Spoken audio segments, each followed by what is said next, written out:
Pedestrians and bikes are eclipsed by the number of cars on the road. There are no pedestrian streets here, and hardly any bike paths. The design of our city is partly to blame for our dependence on cars. Ryan Craven is trying to change this. He created R Street London to advocate for a people-based street design. He explains some of the history behind our car culture. The city itself is really constructed in a way to make driving really easy and to make biking and walking not so easy. And this is a legacy of the past, 60 to 70 years of the way we built our city. Other cities are taking a different approach. People in Copenhagen, Denmark enjoy car-free streets in large public spaces. These spaces bring community together and help local business thrive. But here in London, people still depend on cars to get around.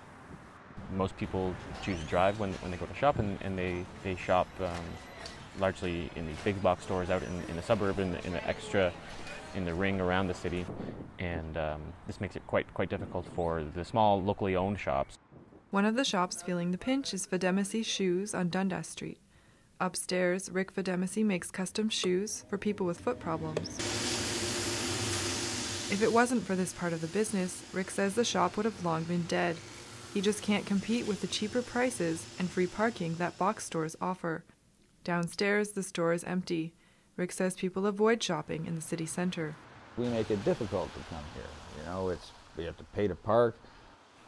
But some people like Ryan insist on buying locally.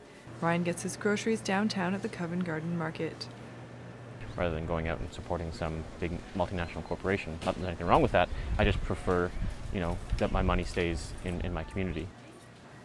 Ryan believes choosing to walk and bike over driving is better for local business and community interaction, not to mention our health and the environment. But Ryan knows that this way of life is not possible for everyone. The design of the city and the transportation system we have now just won't allow it. People who live farther away from the city center or who have children can't necessarily give up their cars.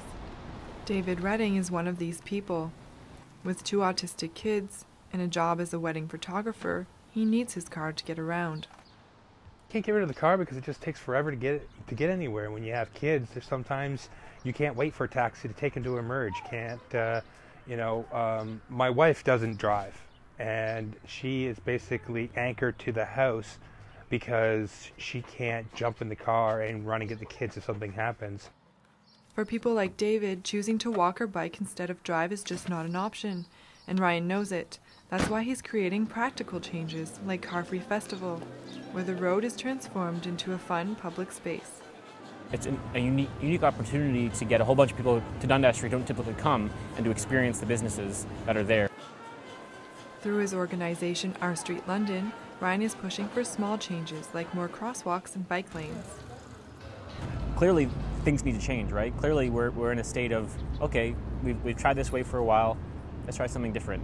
And the cities that are doing that are finding a lot of success and a lot of interest from, around the world. London isn't really doing that so much. And guess what?